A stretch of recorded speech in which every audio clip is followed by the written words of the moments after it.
Hello and welcome to Colonial Outcast, the anti-imperialist podcast. Your libertarian uncle, especially on this episode, will absolutely hate. And as bad as things seem right now, just remember someone out there somewhere is going through a libertarian phase, and nothing makes sense to them.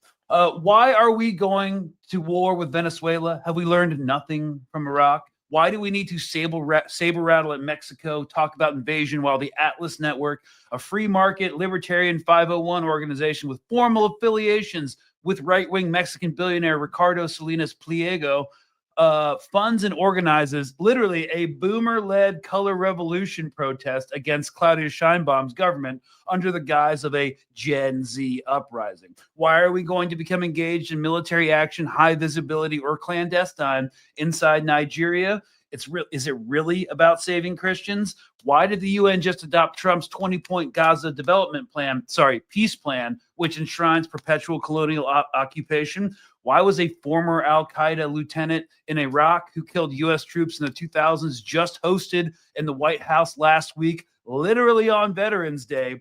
And why is the Trump administration about to sign a defense pact with Saudi Arabia that would commit U.S. troops to defend Riyadh and leave U.S. taxpayers footing the bill? It's a crazy and confusing world out there with a bunch of random stuff happening for no reason, out of nowhere. And you'd only actually believe that if you don't understand how capitalism works. Will it destroy the planet and betray us and kill us all? Maybe. That's up to us. But it is working exactly as it's designed to work. We are watching the logical conclusion of a suicidal end stage capitalism where there is nothing left for the ruling class to do but start more extractive wars, crush any progressive movement, and plunder the government before it all comes crashing down. So that's fun. Almost as fun as having geopolitical analyst and regular contributor Alina Xenofontos back for this two-part, honestly maybe three-part episode linking Venezuela to Nigeria and Sudan through the U.S. desperation over the acquisition of rare earth minerals to prop up our massive AI blunder, amongst many other things. For it's not just about oil and destabilizing Sahel countries. Okay, so hi. How are things in Cyprus? Hi, Greg. And things in Cyprus are pretty much the same, evolving kind of in the same direction we last left them. And yeah, I'm glad it's almost as fun to speak to me. All the events that are currently going on. Don't come as close, though. Don't come as close as, a conversation with Alina. I agree. Yeah, so it's been a minute. I was on the flotilla. We got one episode done on the boat, and then we just kind of took a hiatus, but it's good to be back. We're kind of like relaunching. So awesome. Yeah, it was. It was 3 days before, you got taken in. And that was that. But yeah, it's good to be back, a little rusty, but we're gonna get through this one. Yeah, there's a lot to cover though. A lot's happened in the last month. So it's definitely a lot to get through. Yeah, so we're gonna do 40-minute segments, maybe. I don't know. We're just kind of winging it. We both send each other notes.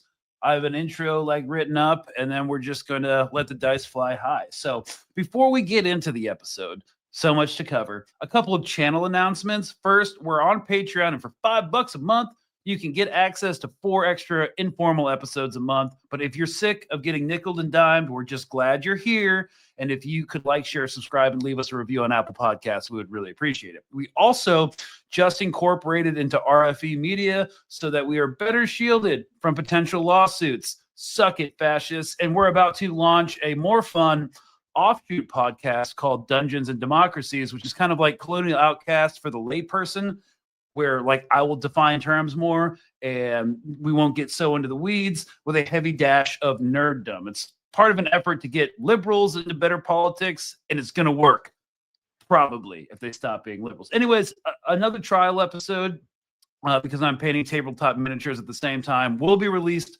on Friday Patreon. So it won't be paywall. Just follow us there. Links in the description, and you can get it for free. This is going to be like the less intensive, because we're kind of coming to a point where like we have different like audience bases with different like knowledge bases. So it's just got to be kind of like separate. So this will be the super like nerdy, like in the weeds, autistic, geopolitical one, and this will be more accessible for people just trying to get up on the news on a Friday morning. So so that's where we're kind of at. But Yeah. So, Alina, sometimes I do think we take for granted, like, because we've been involved in geopolitics for so long in varying capacities, that there's a huge knowledge-based barrier to entry. And I know a lot of audience members were complaining, it's like, you don't need to define terms. This is what we're making the offshoot when it comes to understanding this stuff, like even basic stuff like IMF, World Bank, what is NATO, BRICS, basic colonial history in dozens of different countries. What's going on in the tech sector? What are the capabilities of U.S. warships in the Caribbean? Why is the Panama Canal so important? Why did the Bretton Woods Agreement, and this is what we're going to start with, system collapse in the 70s, and what is OPEC? And what is the Monroe Doctrine? Why do we keep using the term color revolution? Like, what's this artisanal mining thing going on? And on and on and on. It's a whole lot of stuff that takes years to internalize.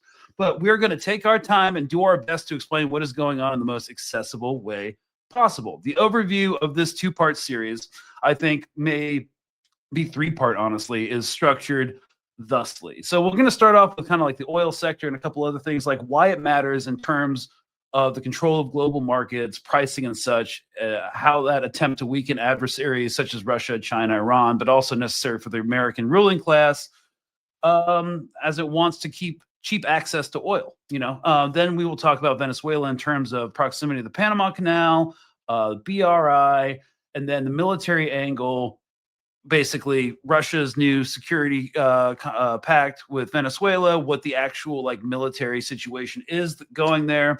And then we'll move on to rare earths and how we need it to forestall an AI bubble. Can't get it from the Donbass in Ukraine. And how does that tie into Africa and Nigeria? So, and finally, in conclusion, why civil war and chaos favors capital. Why is so little done to end the ethnic cleansing in Sudan, or forestall a war with Venezuela, or come up with a workable peace plan, for it could never be a liberation plan in Gaza. So shall we, I guess, roll up our sleeves and get casually stuck in on a Tuesday? You wanted me to play this MCM video from, I think it was November 5th, Marina Corina Machado, new Nobel Prize recipient in a stunning act of moral laundering. So the entire like Western capitalist infrastructure is like totally behind this. She got a Nobel Peace Prize. And this is what she said earlier this month about selling off her country to complete privatization once she is installed in power. She was speaking to an American business forum in Miami. And this is amazing. Because she's quote unquote in hiding, she had to zoom in. So this is why she's not on stage. Super exciting for me. We will open Venezuela for foreign investment. I am talking about a $1.7 trillion opportunity, not only in oil and gas, which is huge, and you know that the opportunities, because we will open all upstream, middle stream, downstream to all companies, but also in mining, in gold, in infrastructure, power.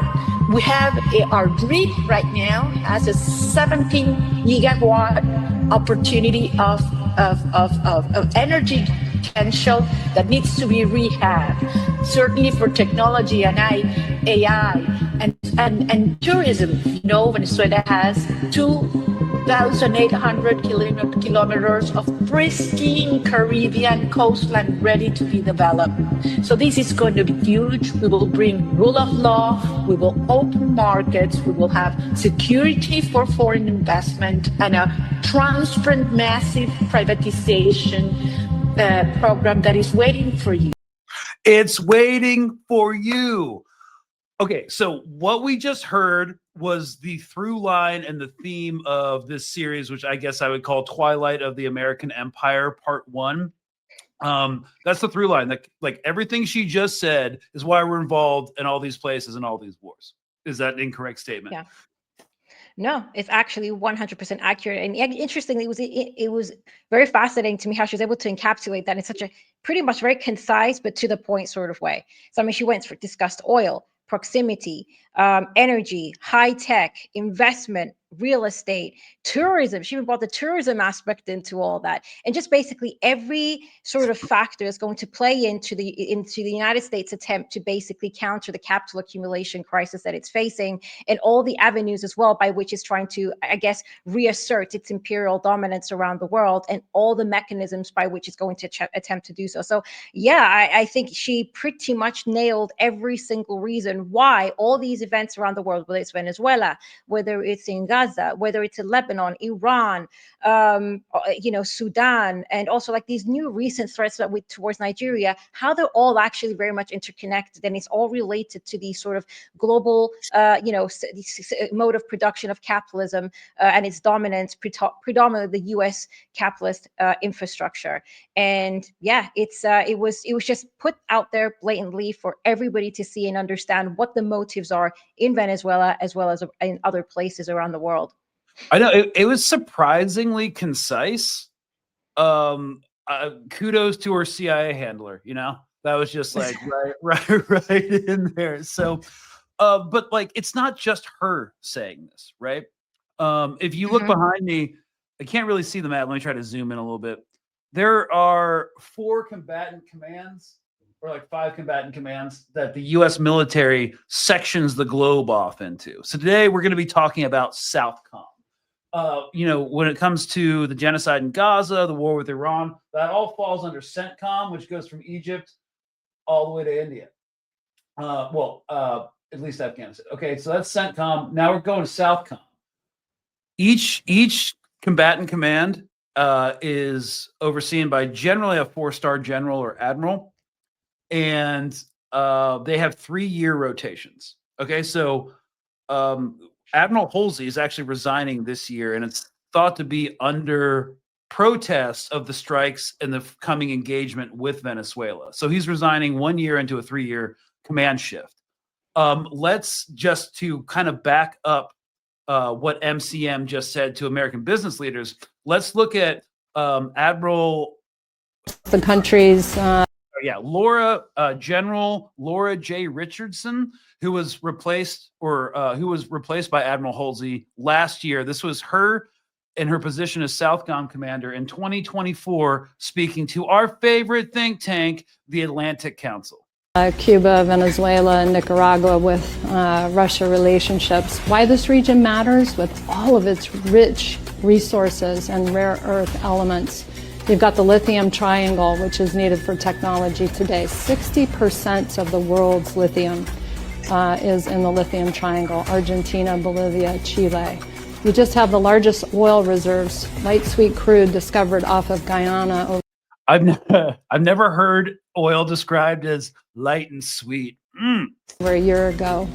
You have Venezuela's resources as well with oil, copper, gold. We have the Amazon, lungs of the world. We have the 31% of the world's fresh water in this region too. So I would like to remark, this is how a lot of like combatant command or general officers see their area of responsibility. I remarked on this yesterday when I focused on the more military aspects of this coming operation in Venezuela on Mint Press.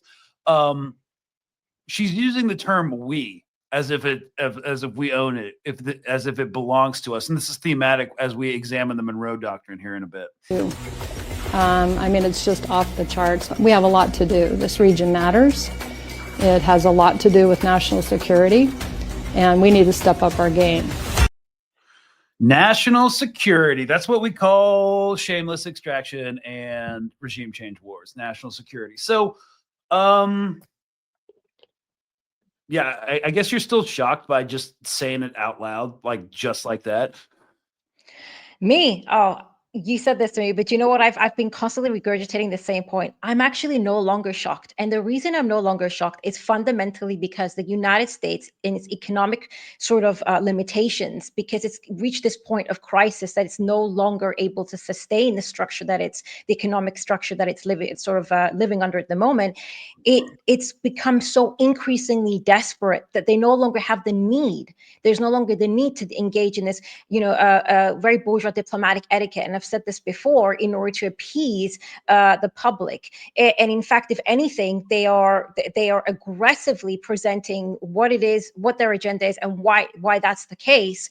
And there's really no, because at this point there's no more time left with the rise of BRICS, China, especially China, and what that means in terms of the US financial system, and the competition, the parallel economies that are being created that will no longer allow the United States to be able to assert its dominance. It no longer has that time to be able to engage in this sort of protracted explanations and slow approach. So what we're going to see, and what we have been seeing, is a much more open sort of discussion within the political class, within the military sort of establishment as well, especially like the more like senior people in senior positions, who are just going to openly state, well, this is what we want, this is what we need, this is why we're going into Venezuela. They're not even trying to frame this anymore as, oh, this is about the dictatorship or et cetera, whatever it is that they define as dictatorship in Venezuela.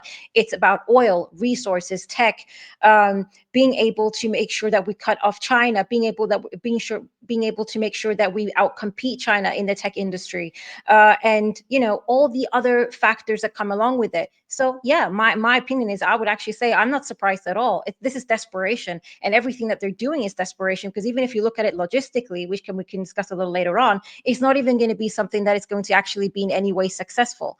But yeah, that's I wouldn't actually say I'm surprised.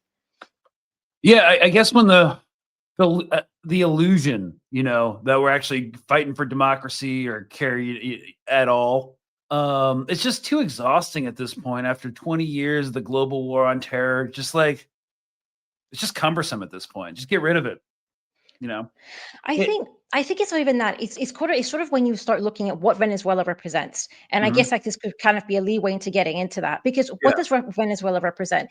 It's a country with the greatest oil reserves in the world. It's in in very close proximity to the United States, which basically would effectively mean that if the United States was able to have access and control over Venezuela's resources, it would have access to cheap oil, with it far cheaper than what they're getting right now from Saudi Arabia, et cetera, or even from fracking, which has its own legal and political implications behind that. So that means that the American industry and the American sort of corporation can have access to these oil companies that will significantly reduce the cost of production overall for a lot of their AI industry, which is what Maria Corina Machado was sort of referring to, because oil is essential for energy. It's a huge power source as well, which when you're trying to become the leader in tech, or you're trying to maintain that sort of reputation that we are the leader in high tech and AI.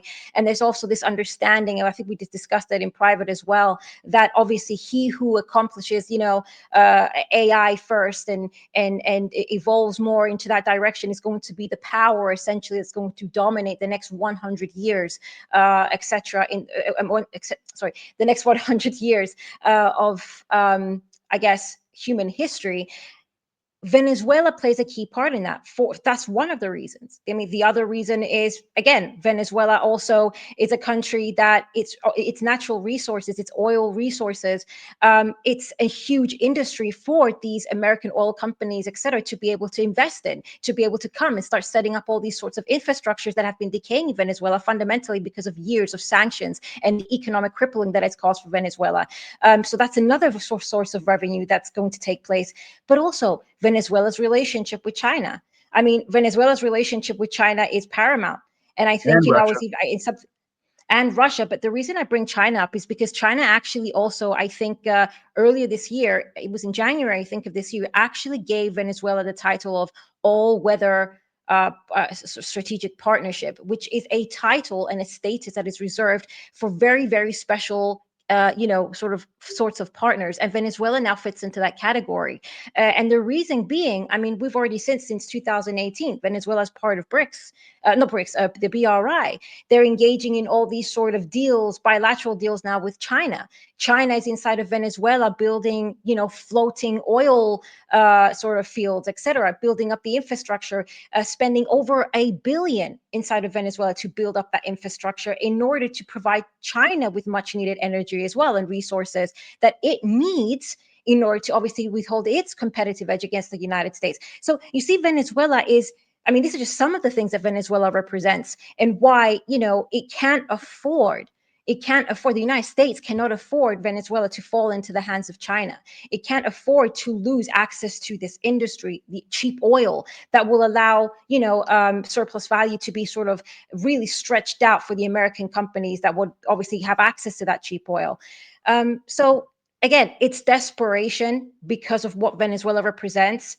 And one small last thing is, if you've got China building up Venezuela, very soon, very soon, Venezuela will be economically developed enough to be able to further withstand American sanctions, American economic and political pressure. And then when you've done that, you've now essentially no longer had the capability to inflict the kind of damage on Venezuela that they've done up until this point. And even that failed to bring about this sort of regime change. So imagine what the future holds for Venezuela if they do not intervene and allow it to continue to improve its ties in economic relations, with parties like China that will bring about the sort of economic prosperity to it that will allow it to push back against the United States.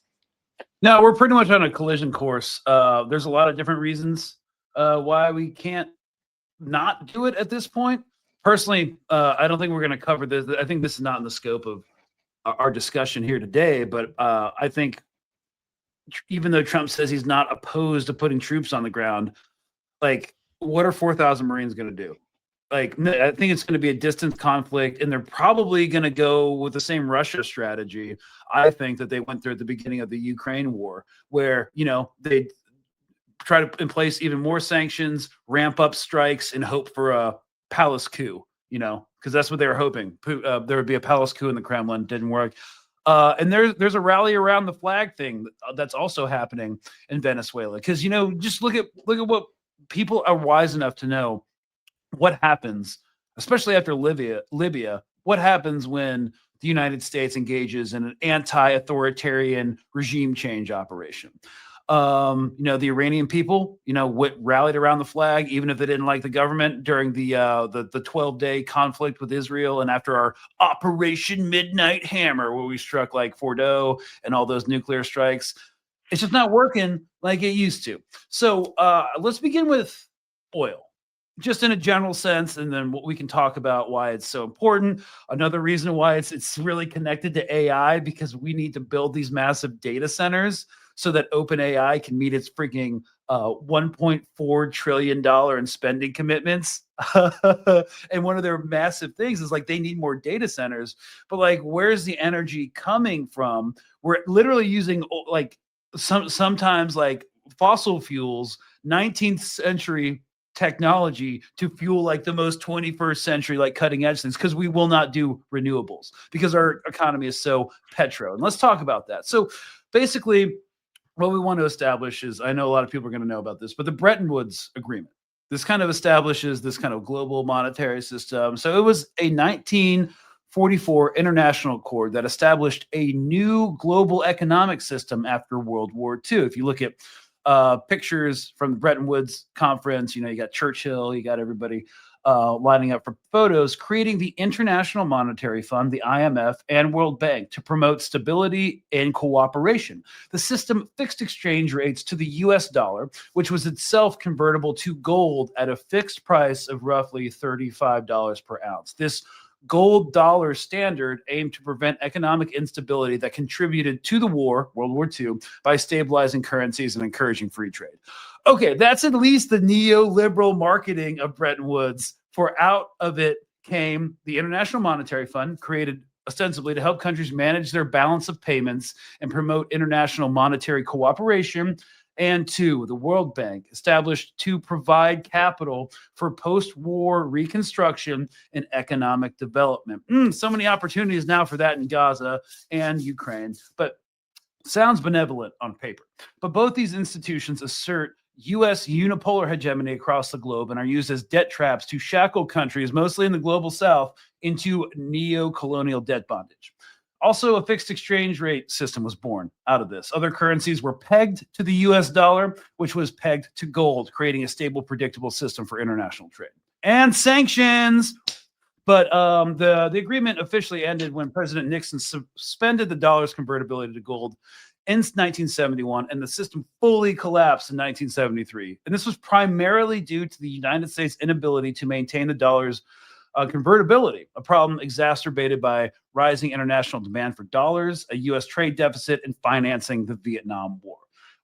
So basically, this was contemporaneous with OPEC oil, the organization of the petroleum exporting countries. Yeah, which holds about 80% of the world's proven oil reserves. OPEC is basically an organization of like 12 countries, including major oil holding nations like Saudi, Iran, Iraq, Kuwait, Venezuela.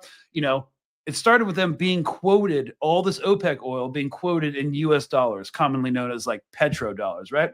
And by maintaining the dollar as the world's primary currency for all oil for oil transactions, the US up to this point has generally been able to maintain its status as the most influential player in the global economy because the system gives the US outsized influence over global economic markets as the currency is central to the most crucial commodity market, oil.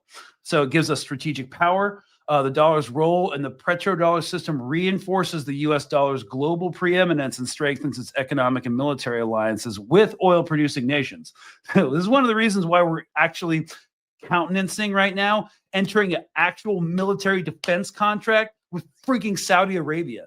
Like troops getting sent to Riyadh, potentially to defend Saudi, U.S. taxpayer dollars. But like this just speaks to the crisis of petrodollar, which Alina's going to expand on here in a second, and sanctions power. The dollar's dominant role in global finance gives the U.S. leverage to enforce international sanctions as many international transactions are processed through dollar-based systems. So it seems like this dominant system, based off all the irrational, desperate actions surrounding petro, may be under a little bit of a threat, huh? A little bit. Yeah. I mean, when we're speaking about de-dollarization, this is kind of what we're talking about. This is what we mean. Because what's effectively happening is that as a result of the United States abusing its power, and I think I've obviously said this before in a lot of our episodes, whether it's through sanctions and how it's operated through sanctions or trade wars and how it's just essentially used the dollar as well to, inflict debt traps to the global south, neo-colonizing the global south in order to continue to exploit it by extracting its resources for dirt cheap. What this has done for the currencies of many nations around the world, that therefore allows the United States to be able to constantly extract a mass amount of resources for nothing, exploit labor, and create this sort of imbalance and economic discrepancies between countries that are very favorable for the countries of the imperial core. This is how you know that neoliberalism, when you're talking about free trade, for example, it's not geared towards obviously mutual and shared prosperity, but rather the entire idea behind it, especially when you're dealing with economies that are vastly different from one another, is fundamentally in order to be able to kind of exploit those differences, especially more powerful states being able to exploit the weaker states. And that's something that, the dollar has been able to accomplish. And in doing all of that, however, it has created now a parallel markets from basically occurring, especially after 2023 with the sort of the great sanctions war in Russia. I think it's one of these probably the most sanctioned country in the world. It's actually incentivized, China, Russia, Iran, and the BRICS states, which this was already happening before, but definitely accelerated the establishment of alternative sort of banking systems, whether it's the new development bank, and the new development system and new financial systems in order to replace the SWIFT, and all these sort of mechanisms that have been used and are dollar dominated in order to control global commerce. Furthermore, the fact that every country around the world, like you said, requires the dollar. They need to buy the dollars in order to just simply be able to engage in international trade and commerce has been detrimental to their own economies, like I said prior. And what is happening right now is not only is there parallel economy being established, or rather parallel markets, even though the BRICS and China and Russia are stating, no, we're not trying to compete with the United States. We're just sort of coexisting in this harmonious system. That is not what's essentially happening. And with the kind of countries that are now part of BRICS, or have either, because in the case of Venezuela, it's not a part of BRICS, but it's an aspiring member, but it has deep relations with China, for example. What we're effectively seeing is all these international trade deals now taking place, specifically in oil as well, in currency that is no longer the dollar. This is happening with Iran. This is now happening with Venezuela. It's happening with Russia. And gradually, this is going to eventually deplete the amount of, dollars in countries' reserves, which has already taken place. It's actually already below 50%. If you're actually going to consider how much of countries' currency reserves or reserves also include gold. Gold actually is now becoming even more increasingly part of countries' reserves as opposed to the dollar, showing that there is a lack of confidence as to the future of the dollar. Not completely. I'm not saying that the dollar is going to, not going to be a global, powerful currency. It will be, but it's definitely being challenged. And so when that happens, it means that the United States will no longer be able to continue to sustain its imperial control over the world, because the dollar and the financial capitalist system that it's established has been the means by which it's been able to do so. I've often said in the past as well, when we look at all the wars that the United States has sponsored and generated throughout the globe, it was only able to do so because, countries from around the world had to invest in American capital, in American assets, in American treasury bonds, in order to be able to engage in commerce. So all that money was then being used to actually continue to facilitate the system of empire and imperialism. And now that's slowly being it's being challenged. And that's where Venezuela comes into that, because we're seeing new currencies being used, new systems being established. There's challenging the dollar and that entire financialized system. So it's definitely a reason for the United States to be alarmed, and that is why they're acting as drastically as well as they are. Right. And so this is kind of like, okay, there's a couple reasons why the U.S. from a foreign policy position has really adopted this Monroe Doctrine 2.0. And again, this is the last podcast where I'm going to spend this much time defining terms. Monroe Doctrine came after the war in 1812, which, the Brits invaded again. And basically President Monroe, I think it was like in 1823 or 29, essentially said, the U.S., the American hemisphere, I believe he called it, is ours. So French, get out. Russians, get out of Alaska. This is our continent. It belongs to us. And that means regional foreign actors better get out, and regional actors better get the F in line.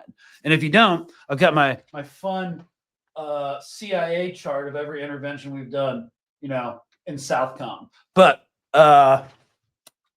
anyways, the bottom line is this is not the first action they've taken, the Trump administration has taken to assert this Monroe Doctrine 2.0. And this is where the Panama Canal comes in. Because that was supposed to be an important part of the China's Belt and Road Initiative, but due to pressure, because obviously the U.S. being in closer proximity to Panama than China, was able to assert a certain amount of pressure to end these development contracts that China had. Yeah, and basically now it's, it was BlackRock and a lot of other American companies that have come in to essentially purchase the Panama Canal. There was all this narrative as well that was spewed by, the Trump administration that, well, we built the Panama Canal, which is quite, it was built in the form of, they treated the Panama as it was a colony, and they so by violating the rights of self-determination as well of the Panamanian people, but that's a different story. But yes, we already see that this is not being obviously challenged by China, but the significance of the Panama Canal was present obviously in that deal, but also in terms of what is happening with Venezuela, because again, like I said, Venezuela, which is what Maria Corina Machado was saying as well, is so important when it comes as well to proximity to the Panama Canal. Given the fact, and again, it goes back to what I said earlier, given the fact that Venezuela is an aspiring member of BRICS as well, it is already part of the BRI since 2018, and China is already in Venezuela. They're already investing $1 billion. They're already building the infrastructure trail. They're building bullet trains, you name it, inside of Venezuela. This is then a gateway, and given its proximity to Panama, to the Panama Canal, into having influence and even trade influence with the Panama Canal, and that is unacceptable to the United United States, who wants to control and have maritime control over every key strategic trade route. And I will say this as well: what happened in the Red Sea with Ansar Allah was a big slap in the face for the United States, because it proved that they do not have marine superiority, even against an enemy which is perceived, an inferior military enemy, and one of the poorest countries in West Asia. Were able to effectively, outmaneuver and defeat American operations in the Red Sea. They were able to successfully blockade Israel, as well as other sort of trading and shipping, the entire shipping lanes. And even though the United States had essentially spent 1 month bombarding Yemen, they were unable to actually deter Yemen. So this is a major concern, because they've lost effectively control over the Red Sea, even after a decade's worth of an imperial-driven war, which they labeled a civil war in Yemen.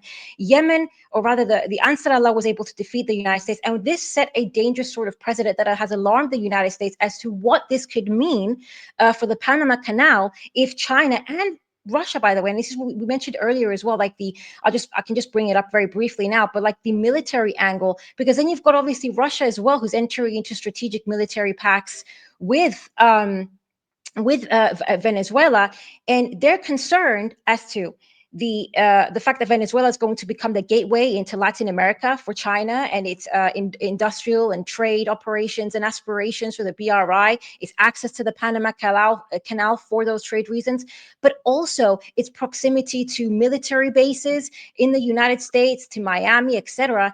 And the fact that Venezuela also has strategic military, or like strategic partnerships, defense partnerships even with Russia, what that means for the security of the United States. And there was an article that I was reading, I think it was American Defense, I can't remember exactly which article it was, but they were even, an expert was basically articulating that what we saw, I guess what was happening in the Middle East has been a wake-up call for another reason as well, because you had Ansar Allah, for example, who was receiving all these weapons from Iran, who were considered, again, inferior by all standards, and yet not only were they proven potent against the U.S. and Israel, but they were able to, at a local level, to actually create improvements that made them even more potent. And what if that was to occur in Venezuela? So they have a little bit of a Cuban Missile Crisis concern and fear with Venezuela, as well as trade, trade concerns in relation to its Panama Canal connections, and what that means as well for the dollar, and China's access to all that oil. So there's a lot of reasons why the United States is in a state of panic, and why they need to establish the Monroe Doctrine. It's also, it's in a state of panic too, because if Venezuela as a project, this is from the imperial perspective, if the Chinese, if the Sino-Russian interference plan works in Venezuela, and it actually starts thriving and is independent in spite of sanctions, that literally destroys whatever regional influence the United States might have. Like, there will always be holdouts like frigging Javier Milei in Argentina, who are just so back to the hilt, supporting the United States. Just took $40 billion to prop up his anarcho-capitalist policies. But if Venezuela works and there is not a regime change, it's going to degrade U.S. influence, or the perception of U.S. influence, throughout the Latin American continent forever. We talked about Israel's deterrence capacity, like how everybody thought they were this unstoppable military, that they're going to, achieve all their objectives. The Mossad was this super competent thing that will be able to topple your government and assassinate your leaders. If we can't do this and we can't dislodge Maduro, it's going to be, we're going to lose, what the Israelis call deterrence capacity. We're not going to be able to get it back.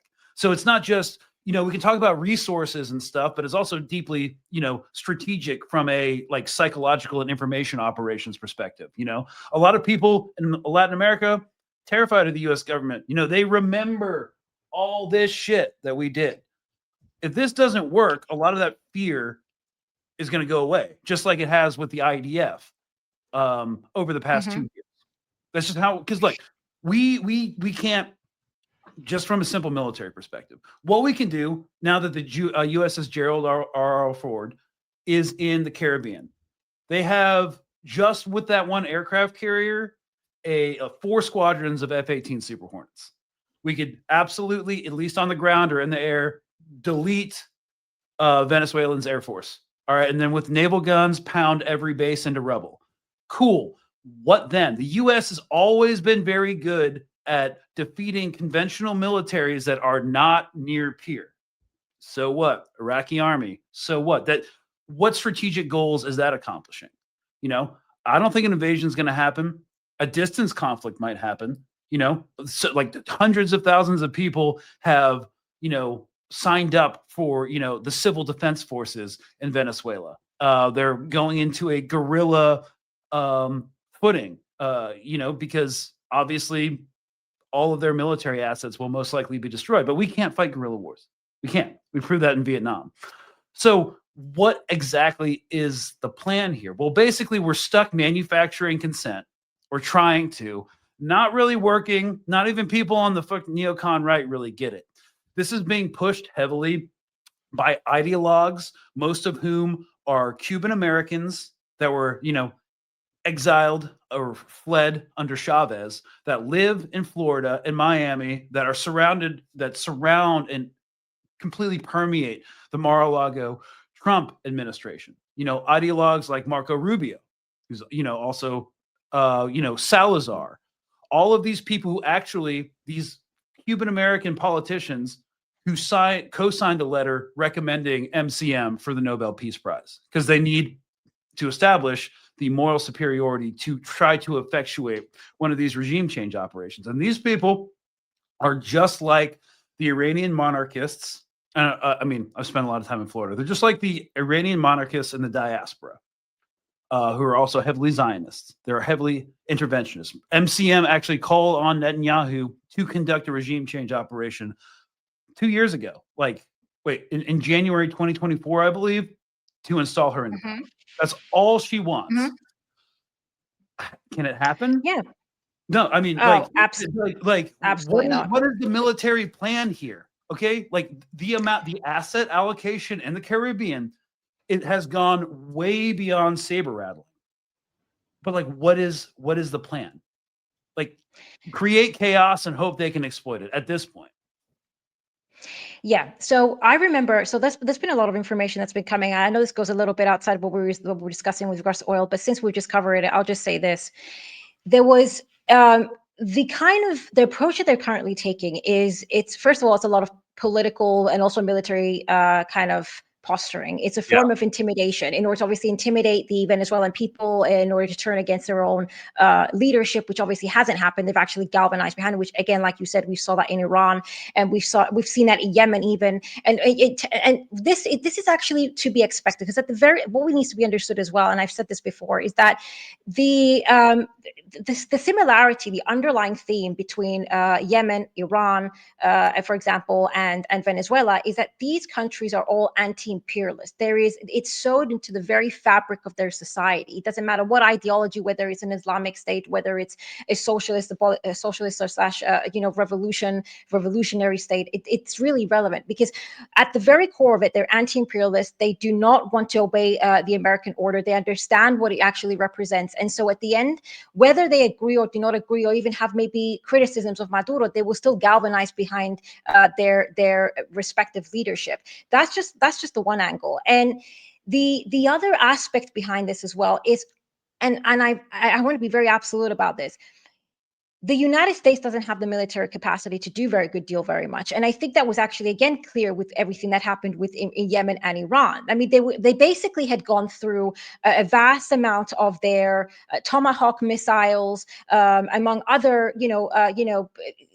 vital stockpiles of their more sophisticated weapons at a pace faster than they're able to produce. And it goes back again to something that we've discussed before, and that is the deindustrialization of the United States, that doesn't have the industrial base to be able to produce the type of weapons it needs to support multi-front wars. And so what we're going to be seeing at most is that they're going to maybe start shooting specific targets, targeting maybe military infrastructure, etc., around Venezuela. And if you look at some of Maria Corina Manchada's statements that she has made, she claims that underground there's an entire mobilization taking place that is ready to fight essentially other Venezuelans. So what they're promoting here is a form of civil war within Venezuela that is going to be funded because, according to her, she's in direct contact with Trump and the Trump administration, who is sponsoring that. So what they're trying to do is, for their part, is bomb Venezuela, inflict damage, severe damage to a poor country like Venezuela, destroying the infrastructure that it's already been able to establish, even under with China's assistance, and cripple their economy even more. Because at the end of the day, they've been doing that to Venezuela repeatedly. And here's a good point to reference the fact that Jeffrey Sachs actually did a report to show what the economic sanctions have done to Venezuela, which the United Nations has stated was almost like a crime against humanity. It was actually killing, on average, and actually not even average, minimum 40,000 people a year that the sanctions were killing in Venezuela. So you can understand.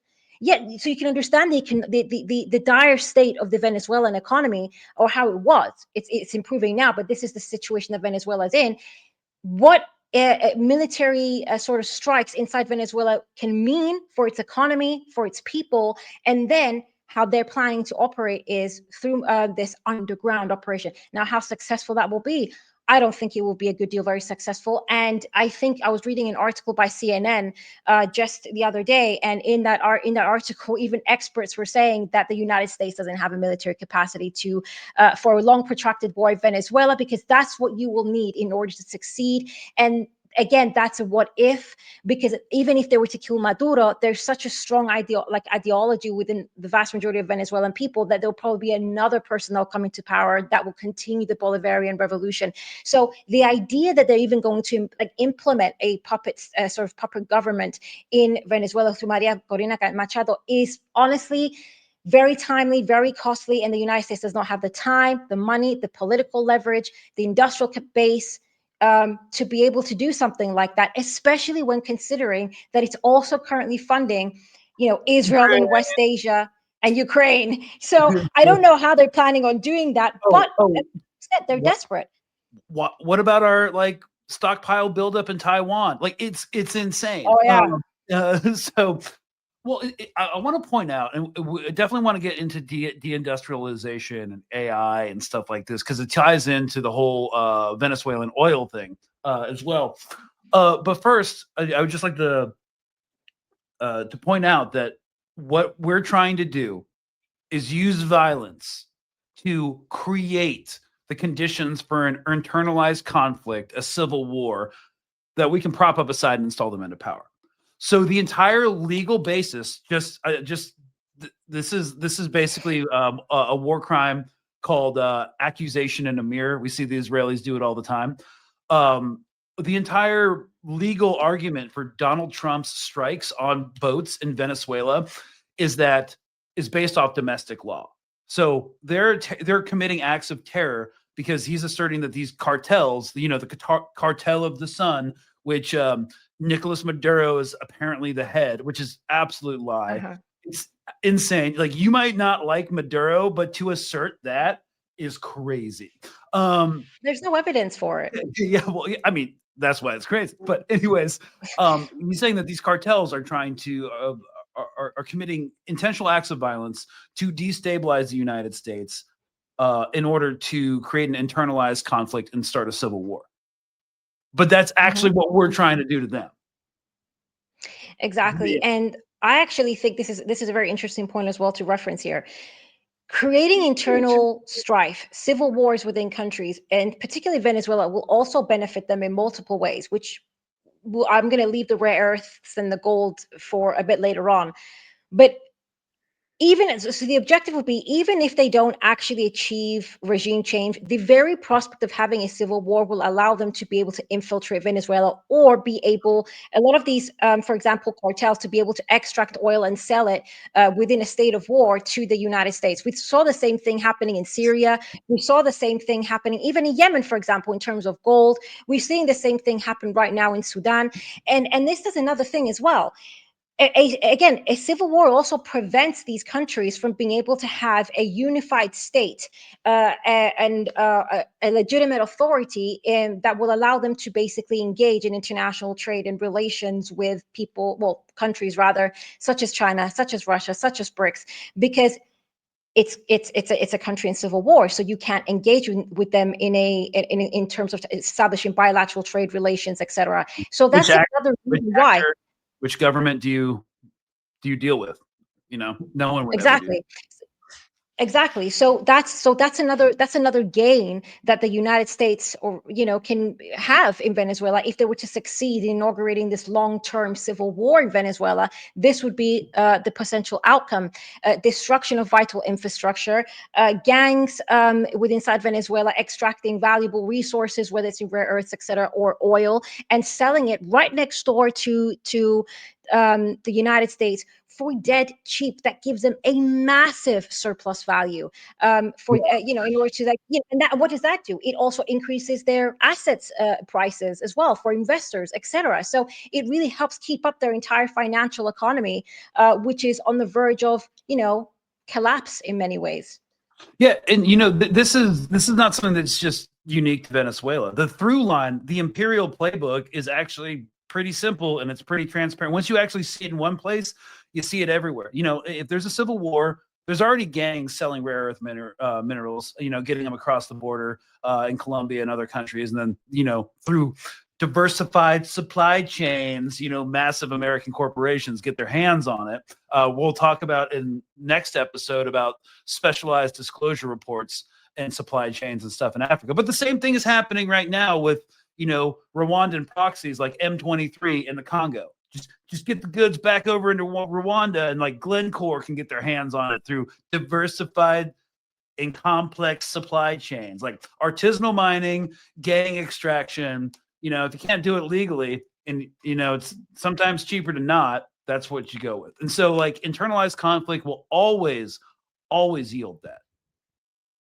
Exactly. So this is precisely why the United States is doing what it's doing. There's a lot to gain by just destabilizing Venezuela. It breaks its ties with China. It will destroy the infrastructure that China is trying to create. It cuts China off as well of its oil supply from the region. And this is, by the way, another thing that I wanted to mention. Controlling the oil and controlling resources means you control the global markets. You're able to control their pricing, and in doing so, you're then able to exercise economic warfare on countries. Given the fact that in Russia and Iran, for example, are oil-producing countries themselves, if you control the oil markets or the vast majority of oil states, then you're able to sort of set the market prices for these resources, which means that you're actually hitting Russia and Iran's income levels. The same thing applies for China, that is very heavily reliant on oil because it's the industrial superpower of the world. So if you're able to control, again, oil, you're able to control or influence rather the Chinese economy. And this is another reason why Venezuela plays into that. And again, another reason why China has such a high regard for Venezuela and such a strategic interest in preserving Venezuela in its current status.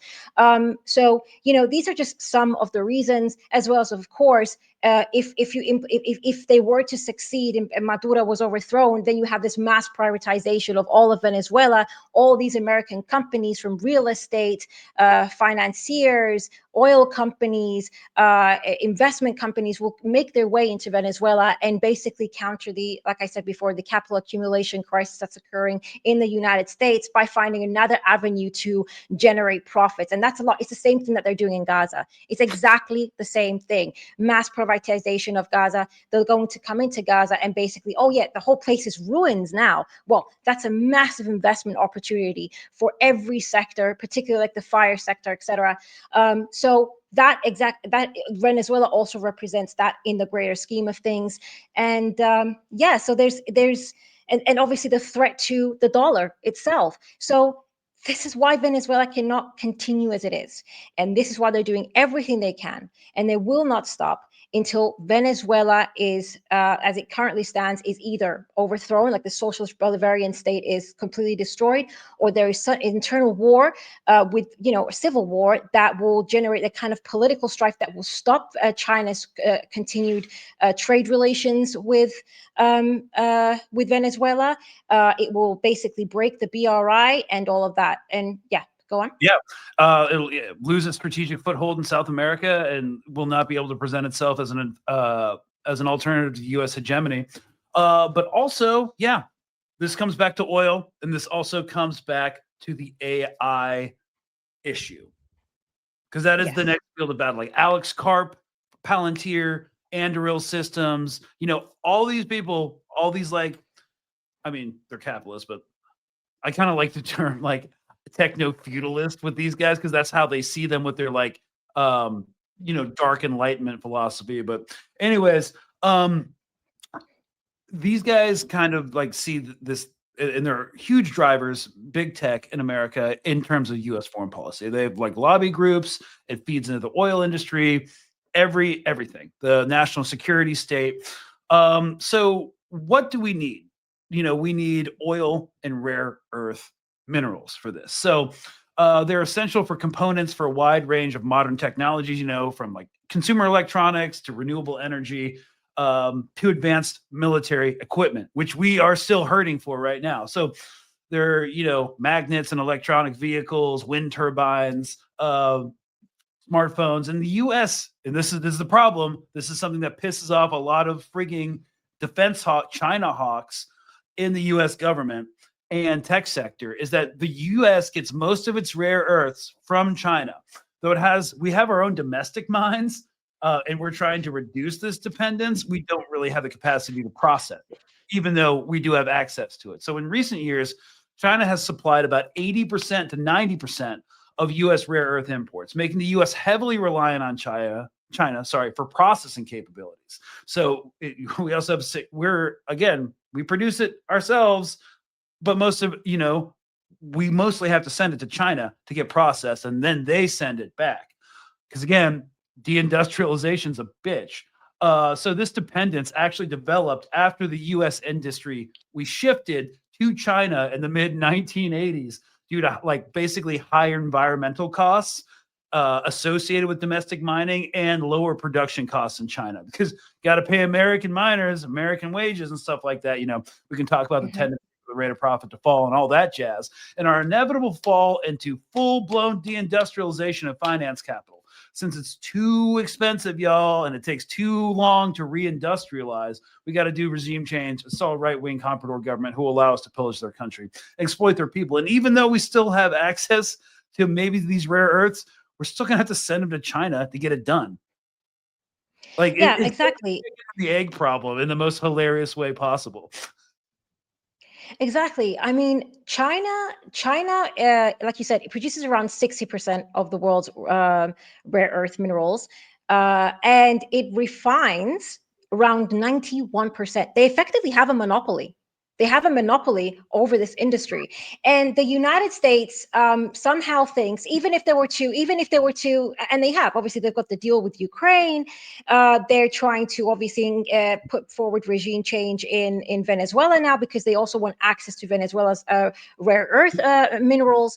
But even if they did, even if they were successful enough to create the right conditions by which to extract those materials, because that's the other thing, talking about civil war, if they were to create civil war, yes, it'll be gangs extracting those rare earth minerals. However, it won't be at an efficient enough pace that the United States needs in order to continue to fund its AI operations and projects, as well as its military production that it also needs if it's trying to fund wars against Russia, China, Iran, and so forth. So they do need a more consistent and reliable production force, which, if you have an unstable Venezuela, it's not really going to give you that.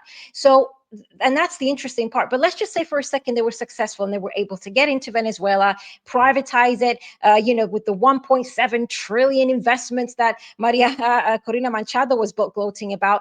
again, you have to send that over to China. China is the only party here that can refine what it is that you need to produce.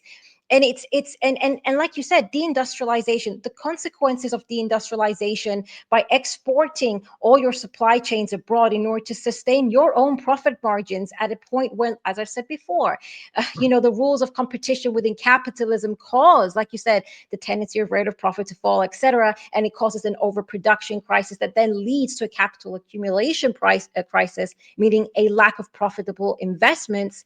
I mean, what's that? What does that lead to?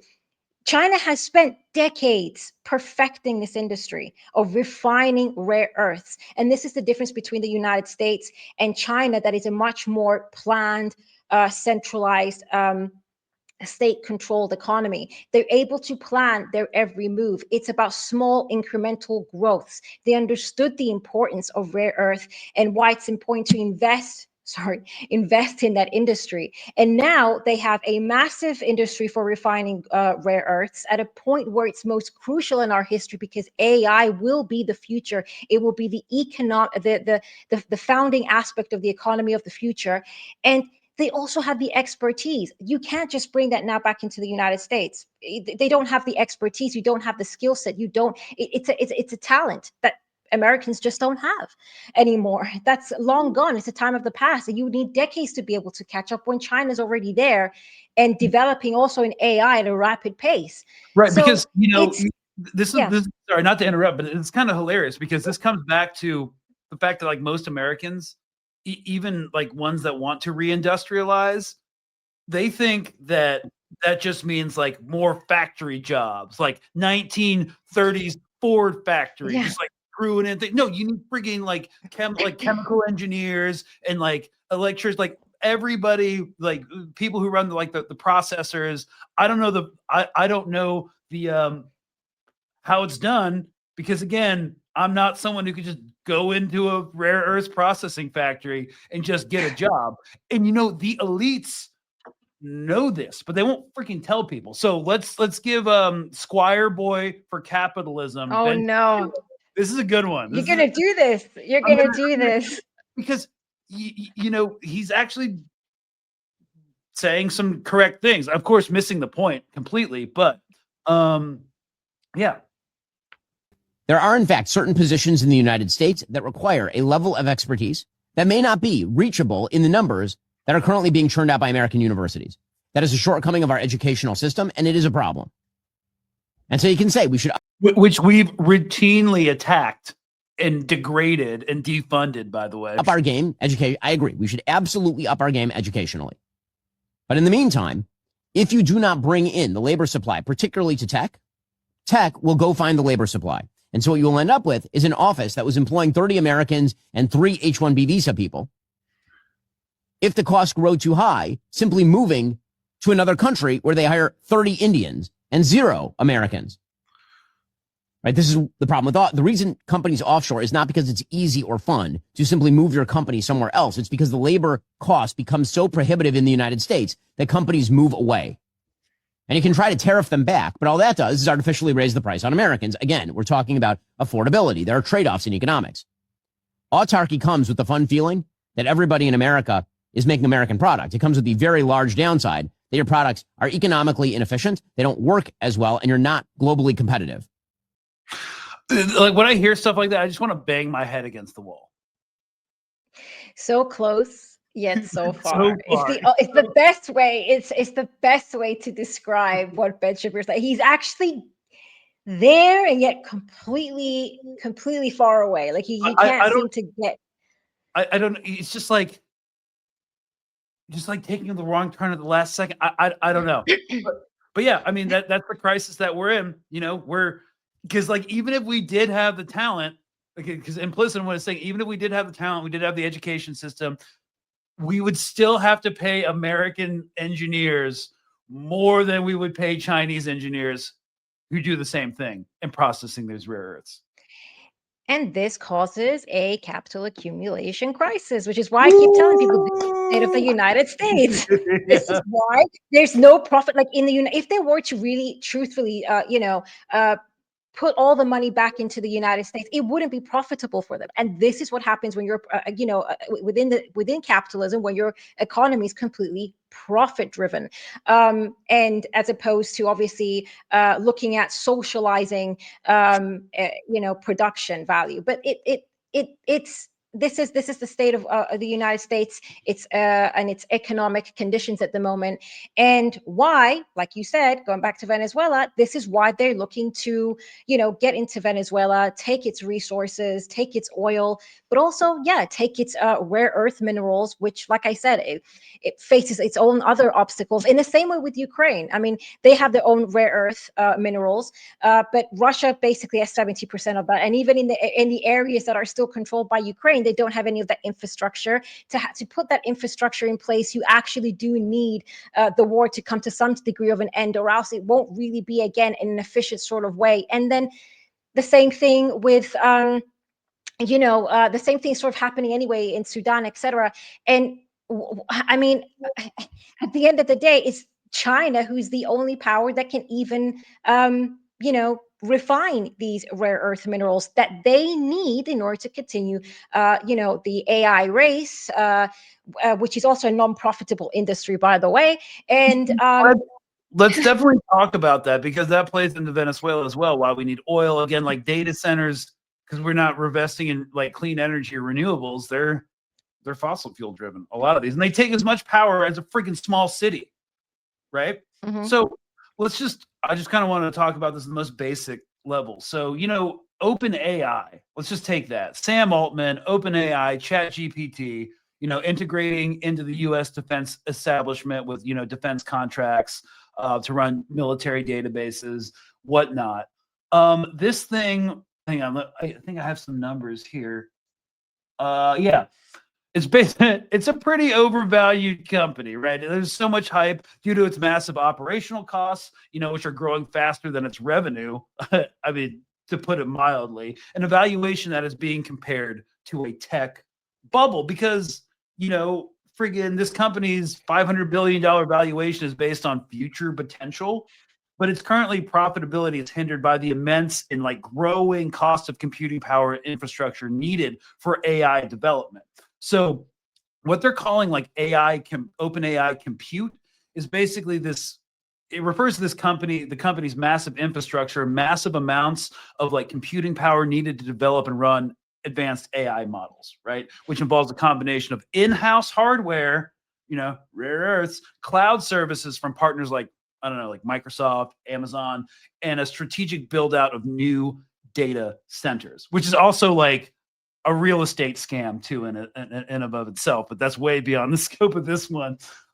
It's essential for the company's mission and the subject of a major long-term investment strategy, right? As demand for AI is described as voracious. And so I kind of did want to play maybe Sam, I did this in my stream yesterday, but he was just recently challenged on what's up with your valuation? You have $1.4 trillion in spending commitments, but you only are bringing in 13 billion in annualized revenue. Is that a problem? Do you see that as an issue? And these freaking tech bros, I swear to God, let me try to find it. It's insane. Here we go. Company with 13 billion in revenues make 1.4 trillion of spend commitments, and you've heard the criticism, First Sam. of all, we're doing well more revenue than that. Second of all, Brad, if you want to sell your shares, I'll find you a buyer. Enough. People instantly gets defensive with a really reasonable question. But later on, he does admit what the problem is. And this is the problem. This is why we think it's a tech bubble. We carefully plan. We understand where the technology, where the capability is going to go, and how the products we can build around that and the revenue we can generate. We might screw it up. This is the bet that we're making. And I'm making the bet that you will screw it up. Taking a risk along with that. A certain risk is if we don't have the compute, we will not be able to generate the revenue or make the models at this kind of scale. If we don't have the compute, which is the infrastructure which they can't build because we're completely not industrialized, the data centers, if we don't have the materials to make them, a lot of that's rare earths, for the for the microchips and all the other stuff that goes into, they're not going to be able to meet their spend commitments. And what happens when bubbles burst, huh? Exactly. And that's the nature of the financialized system of the United States. I mean, everything is basically speculative. It's always about Mhm. future potential gains as opposed to what is, what are the actual material realities on the ground. So you have the Magnificent Seven, which is pretty much the seven tech corporations that are holding up the entire US economy at this point. And, the vast majority of investors are investing in these projects that are not actually producing anything in hopes that at some point in the future they will. And so all these big investment companies and private equity companies are capitalizing and making enormous sort of gains.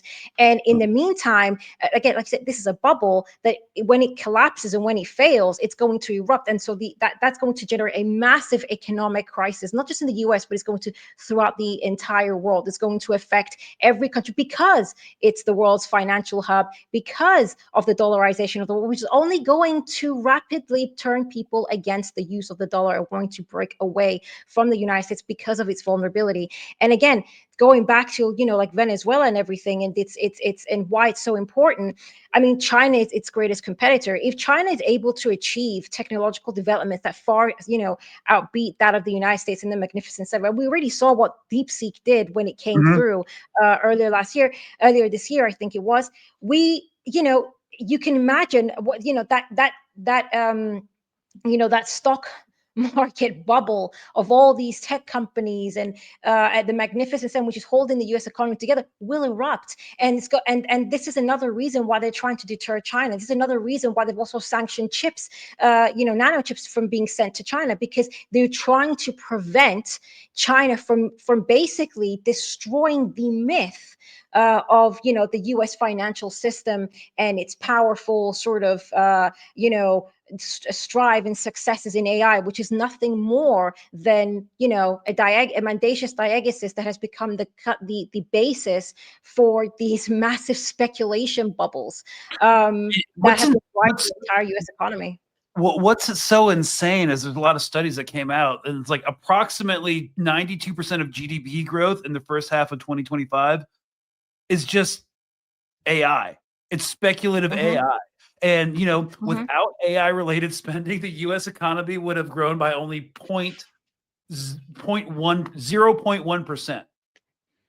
Yeah. That's insane. Yeah. That's not, Dying Empire vibes, I guess. There's nothing more damning. Very much so. Yeah. And if that's our GDP growth and this entire bubble bursts, with a sudden sharp drop in the price of the asset that was being overvalued, what do we really got? Like it's insane. It's insane. Like this AI driven tech bubble is also driving a lot of these interventionist wars that we've got going on. And exactly. I mean, if you want, we can just sort of get into as well and kind of connect the dots now with what's happening as well in what's happened in Sudan and all these new declarations of war in Nigeria, because again, these are resource-rich territories, much like Venezuela, much like Yemen, and how all these countries and Iran are all essential in order to prevent this exact financial eruption from occurring in the United States. Right. Because the thing is, like, there's no off ramp. There's no off ramp to what's happening. We can start all these wars. We wanted the Ukrainians to control the Donbass, because Lindsey Graham got on CNN is like, all those sweet rare earth. We don't want Russia to get them. We don't want China to get them. We can't get them from there. We got Venezuela. We got Nigeria. There was Greenland. Remember taking over Greenland? There was that as well. Yeah, that was politically non-viable. Like, sorry, but there's some white people on Greenland. We can't just bomb them. But that's completely different from what we're looking like in Africa. So there is definitely a through line. I think we should transition to part 2 then. And go into Africa. It's all about strategic dominance and everything we've discussed in this episode. Like, we're going to talk about Nigeria for a little bit, then we're going to talk about Sudan, maybe bring in the Congo, and then end in Gaza. and nothing's different. Like the geography is different, the governments are different, the ethnic groups are different, the culture is different, but the playbook is always the same. So stick with us. Part 2 is coming out tomorrow. Twilight of the U.S. Empire, Part 2, Africa and Gaza. So thanks so much for listening, guys. I think we're just going to keep recording. So if you're watching the video, you'll see us in the same clothes because we're going to end this episode, record Part 2. So hope to see you there tomorrow. Cheers, y'all.